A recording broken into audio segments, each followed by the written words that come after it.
कान खोलकर सारे दिल्ली पुलिस वाले सुन लो कि अब तक मैं नाजायज केस झेलता रहा, लेकिन अब हकीकत में मर्डर किया हूं।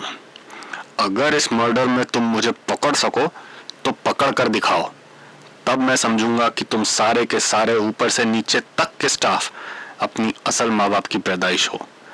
तुम्हारे इंतजार में तुम्हारा बाप और तुम्हारा जीजा CC. A cold-blooded psychopath who needed no more than a stupid and petty reason to kill. Reasons such as eating non-vegetarian food, lying, leaving unwanted dishes on the table, and consuming alcohol. His victims were the same people he gave employment and shelter to and took care of them as his own children. He threw beheaded bodies of his victims right in front of one of the most secured jails in India, Tihar jail. Not just this, he openly challenged the police to catch him and called himself the Damad of Delhi police. According to him, he had mastered the art of cutting bodies in such a manner that they would ooze minimum blood. This video is about the butcher of Delhi who brutally killed 6 people in 4 years, Chandrakant Jha.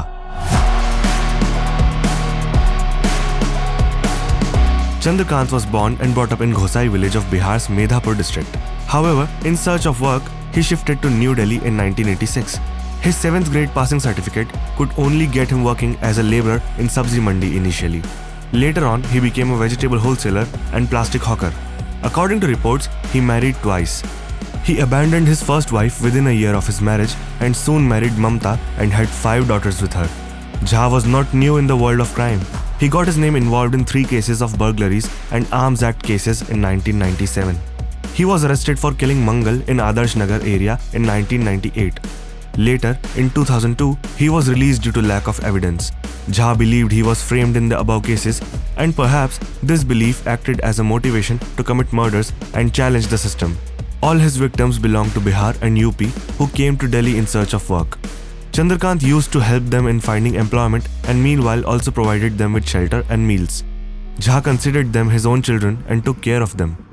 Little did they know that the same hand which fed them would cut them into pieces. Before proceeding, please subscribe to our channel if you haven't already. This will motivate us to work harder and bring more such content for you. His first murder right after releasing from the jail was in June 2003.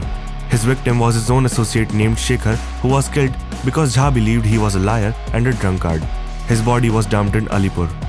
In November 2003, he killed Umesh for his betrayal and being a liar. He beheaded Umesh's body and threw it in front of gate number 1 of Tihar jail. This is where he started throwing beheaded and dismembered body parts of his victims in front of the jail and around different parts of Delhi. In November 2005, his next victim, Guddu, was killed for his extravagant lifestyle and smoking ganja. Chandrakant's 4th murder was of Amit, his another associate. He got killed for being a womanizer and his body was thrown in front of Tihar jail in mid-October 2006. Upender, his 5th victim, was murdered in April 2007 due to his affair with one of the Jha's friend's daughter. His body was thrown in front of Tihar jail's gate number 3. In May 2007, Dilip, who was Jha's last victim, was killed due to his liking towards non-vegetarian food and his body was thrown in front of Tihar jail as well. Chandrakant had a distinctive way of killing. In most of his murders, he used nunchucks for strangling his victims and then he dismembered their bodies. He would then throw beheaded bodies in front of the jail along with a letter in which he openly challenged the Delhi police to catch him if they can. Once, he even called Harinagar SHO immediately after dumping the body. From 2003 to 2007, he kept on killing and threw body parts around the capital of India. He used to write letters and openly challenged the Delhi police as if he thought he would never get caught. However, Delhi police wasn't as light as Jha thought they were. The police narrowed down 800 suspects to just 4. One of them was Chandrakant Jha. So how did the police do it? According to police reports, their first clue against Jha was warden and DCP's names mentioned in his letter. They were from jail number 3 of Tihar, who were posted in Northwest District of Delhi in 2003. Jha accused them of falsely framing him in his early cases. The second evidence from letter was about the murder he did in November 2003, hence they had to look for the person released between this period. Third evidence came from the call he made to the Harinagar SHO. While on call, they both spoke over 7 minutes and the police tried to get as much information as they could. With the above evidences, police was trying to sketch the killer, someone who was involved in crime in Northwest District of Delhi before 2003 and someone who was kept in jail 3 of Tihar. With narrowing of suspects to Jha, the next step which police took was to match the handwritings and thus their search was zeroed to Jha. During this whole situation, Chandrakant dumped his sixth victim's body in front of the jail, which came as a shock to police since they were so close to nab him. Police searched all his hideouts, but all in vain since he routinely changed his places quite frequently.